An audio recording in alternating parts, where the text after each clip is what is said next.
Stop people pleasing in 2025. Any opportunity for spending and I'm there. Do not talk to men under 6 foot. We need to talk. We need to talk. Do not spin back. I feel like I'm superwoman. I can do all through God. So can we get it together?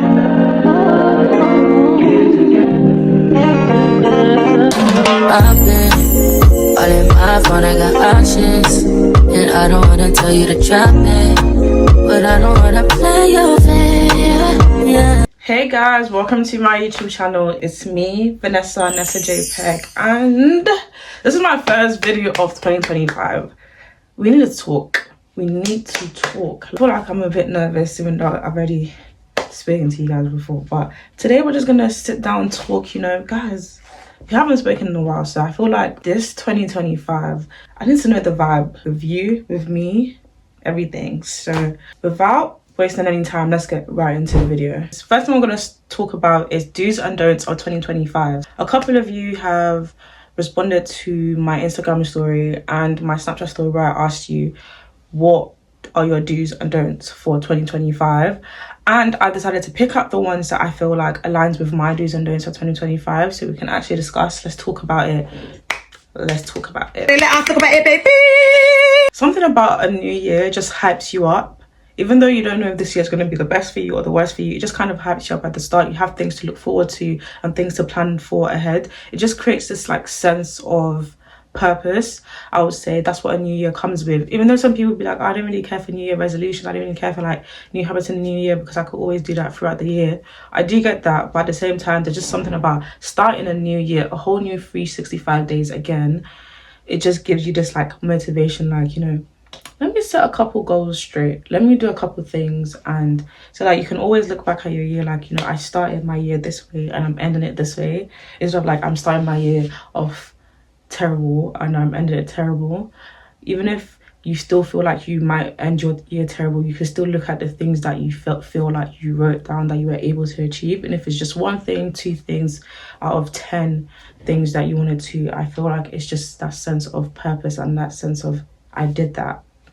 But anyways, let's not waste time and let's talk about the do's. I wrote some of them down in my notebook because my iPad is in use right now. So the first do that someone wrote was to put yourself first. I gotta put me first. I gotta put me first. I gotta put me first. Guys, I don't think you guys realize how much putting yourself first could save you a lot of things. The more you become selfish with your time, with things that you do, the more you're able to feel self-fulfilled. I'm not saying be selfish to the point that you don't realize that you're being a horrible person, but be selfish in terms of what you want for yourself. I'm not going to sit here and make it seem like I am so good about like putting myself first on certain things, because to be honest, when you're someone who has a lot of love to give, you kind of see yourself trying to people please. Stop people pleasing in 2025. Don't get me wrong, you should always strive to make other people around you still feel good about themselves. Don't be a horrible person, but at the same time, put yourself first. I know we have those times where you feel the need to people please, and it does happen, you know, especially when there's people you have a lot of love for. It's like, okay, cool, I can't really do this, but it feels like I feel like you need help, so why don't I help you, even though it's way outside of my comfort zone. It's not every single time you have to go above and beyond for everyone. You should also strive to do things for yourself, you know, because at the end of the day, saying no is not the worst thing that could happen. Like, I know for a fact that sometimes it's like you want to be someone that says yes, but then when you say yes all the time, you turn into a yes man. And that's not a good thing in general. To put yourself first, the first thing you have to learn is to say no. Like, learn to say no. And also, after you learn to say no, then you stop that people pleasing and you're able to put yourself first. Don't be a selfish person. Be selfish with what, like, your priorities and things you need to do, but don't be a selfish human being to other people, because at the end of the day, we're in this world to kind of see everyone as family, as community, and not just individuals. So we're not just individualistic people, which is why we all come from families, right? So yeah, live life in the moment. So someone says live life in the moment. I truly agree. I would say when you live life in the moment, you're able to enjoy things way more than you would have. Because normally, obviously, you would think, oh, this is just a regular thing I'm doing, da, da, da, da. But it's like, once you're living in the moment, it's like you feel like this is quite cool, you know? Like, you feel like this is cool. Like, you feel like this is your thing. You feel more appreciative of things when you do it in the moment. It's not everything that's one thing I've come to realize, because I used to be someone who likes planning everything. Like, this book especially has plans and plans and plans of even the slightest thing. But it's like, just do. Right? At the same time, you should always plan and organize yourself. But at the same time, you're young.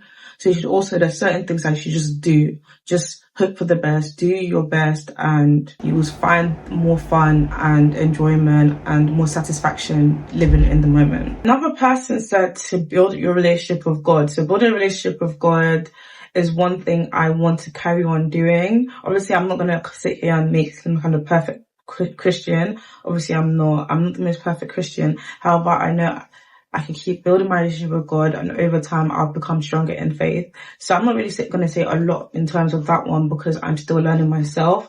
But I would say, guys, speak to those who you feel are kind of stronger in their faith than you might be, and they will give you more tips to help you. This was actually sent by my friend Ade. I remember in my first ever video, I did say to you guys to follow Ade on TikTok, Instagram, and her socials, because she's been saved and she's baptized. All the content she does glorifies God. Commercial break. Okay, guys, before we carry on, can we actually get into this look?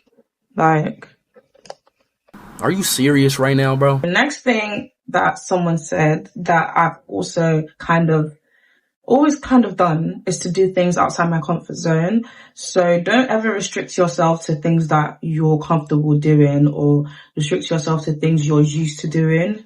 It's like, start doing things that are more things you've never tried before. It makes life more enjoyable, or like life fulfilling, and also it helps you, like, makes life just seem more worth it, because sometimes you're down, you feel like, oh, I have nothing to do. Honestly, I will tell you, the more you do things outside of your comfort zone, the more you're busy, and the less time you have dwelling on things. At the end of the day, we can't escape like dwelling on things. Like, let's be for real, we can't. But we can always try to keep ourselves busy, and then the other time, instead of like dwelling, we can use it to process things instead of being downcast and whatever. So I also do things like her comfort zone, hiking, learning new skills, new hobbies, you know, the regular that you need to do, speaking to people that you feel like you've never spoken to before, having conversations with people, just different things in general. I feel like that would help you to do things outside of your comfort zone, and you don't ever feel like you're in this bubble or you're in this box. Someone said to go on a ski trip. The reason I picked this is just to use it as an example to go on a trip in general. As someone who likes traveling, I feel like a ski trip is on my bucket list, but I just don't know what year to go. I would have said this year, but it will be like too close to different things. But honestly, a ski trip is something I really hope to do. But then in general, to go on a trip in 2025, not just a trip, guys, by God's grace, at least 3 to 4. Normally I do 3 a year. So I'm trying to up it this year, like to add an additional 4. I can do all through God. So by God's grace, 4 trips this year. And then from then on, from years to come, 5, 6, 7, 8, 9, 10, 11, 12, 13, like so many trips. So I only like realized recently that some people don't like traveling, and that was actually a shock to me as someone who likes traveling, because it's like, how do you not want to get out of the place you know and you're too familiar with? Like, why don't you want to leave the place you're too familiar with and see the world? But anyways, everyone is different, so can't really judge anybody. Another do in relation to what I said before, which is to build my relationship with God, is to trust God in everything. So that is what someone sent as well, to trust God in everything. And I feel like this is such a good thing to incorporate in the new year and further, because the new year and years to come, because sometimes I think we underestimate that God does all. We kind of lean on our own understanding, especially me. I feel like I can do it all. You know, sometimes I actually forget that I actually need to put what I need to do in God's hands. So definitely I would say to incorporate that for sure. Another do is to go to all my lectures. Obviously I already started doing that in September and I did it really well, and I got an email about my attendance being so good. I did that so that this new year is much more easier because I'm already in routine. So I would say that a lot of these things as well that will be a do in this new year is something I feel like we should have already started last year to build a foundation. But even if we haven't, obviously we do have the start of this year to kind of get into that routine so that towards the end of the year we can achieve that much more easily. Someone else said to not eat past 12 a.m. and to eat healthy. I don't think anyone understands the struggle of not eating past 12 a.m. Like there's just something about eating past 12 a.m. that makes the food taste better. And also when you're in uni, because like your sleeping schedule is bad, your diet is bad, you just end up eating at different times. So I would say I would try to do that as well, even though I feel like I don't know how well I'll do it, but I'll get into a routine at least. But anyways, until uni is over, then I feel like I give myself a bit of time. Next thing is stay consistent in the gym. I've already started going to the gym, but I don't feel like I go consistently, but that's because of my goal.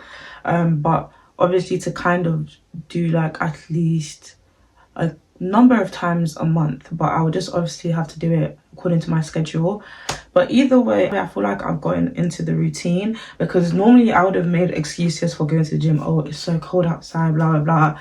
But like now it's like, even though it's really cold, I will still go. Like I don't feel any like, I don't make up excuses anymore. Save more money, guys. Any opportunity for spending and I'm there. So I feel like this year I have like a goal of how much I want to save, and hopefully I hit that goal. Because, but then again, with all the holidays I hope to achieve, is saving right now in the picture? I feel like it's possible. Like I said, everything's possible through God, and also use it better management and better use of money. Uni makes you have a lot of irresponsible financial decisions, I would say, because when you go grocery shopping, instead of planning like this is what I'm going from for grocery shopping, for someone like me, I would end up getting like the whole shop, because I'm just like panicking and buying stuff instead of actually getting what I went there for. And other things in general, like I always feel like I need something, or let's say I'm buying stuff off PLT or Shein or something, I then see something else and I'm like, let me add that, let me add that, let me add that, and then money management is like just out the window. But I feel like this year I will try my best to like have better money management so I can actually hit my goal. Now, the don'ts. The don'ts, guys.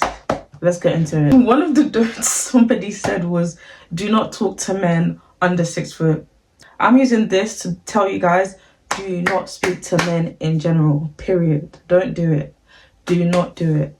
Focus on your life, focus on yourself. To be honest, I'll be so honest with you, I don't think men are the most relevant things ever. But honestly, like, don't speak to men under 6 foot, don't speak to men above 6 foot, don't speak to men, period. Just maybe when you're over 30, 35 or something, I think after like a couple years, that's the best time. But right now, while you're still young and beautiful, even though you're going to be beautiful forever as ladies, this is the best time to actually just focus on you and live your life. Let's be so for real. Sometimes, or most of the time, men come as distractions, and they also come to kind of just give an experience that you just don't even need in your life. So guys, men, period, don't do it. Leave them. Just don't entertain rubbish, don't entertain nonsense. Like, if you know like this person or something in your life is a waste and it's unnecessary, do not entertain it, just leave it. Because I'm telling you, you would never get that time back. And that's something I learned a lot last year. You would never, ever, ever get that time back. Time goes so quick, so quick. By the time you know it's December and you start thinking, where did my time go? Your time went to entertaining rubbish and nonsense. Change it. Somebody said do not procrastinate. I know a lot of us, if not every one of us, has a problem with procrastinating. It's such a huge problem, and especially someone like me, I feel like I'm superwoman. I feel like something that could be done in 2 hours could be done in 2 minutes.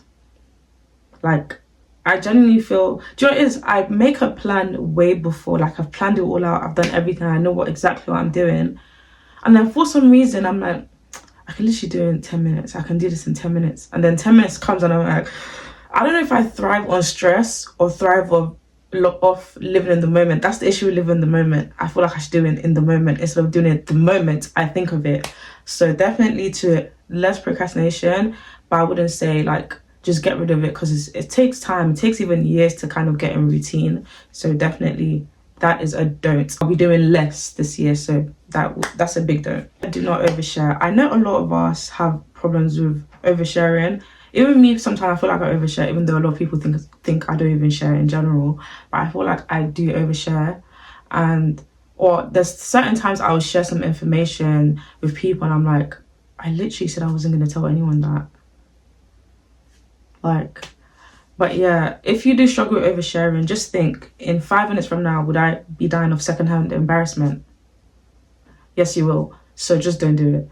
And also, instead of sharing with people because you feel like, okay, you have to speak to someone about it, write it down, journal. I journal as myself, so I think that helps me to not overshare too much, because I never really dwell too much on what I've said to people, because I know I didn't go into the nitty-gritty of it all or into too much detail. But if you know you're oversharing and you thrive off it, do your thing. Do your thing. Another don't is do not overthink. I don't know how I'm going to do this one.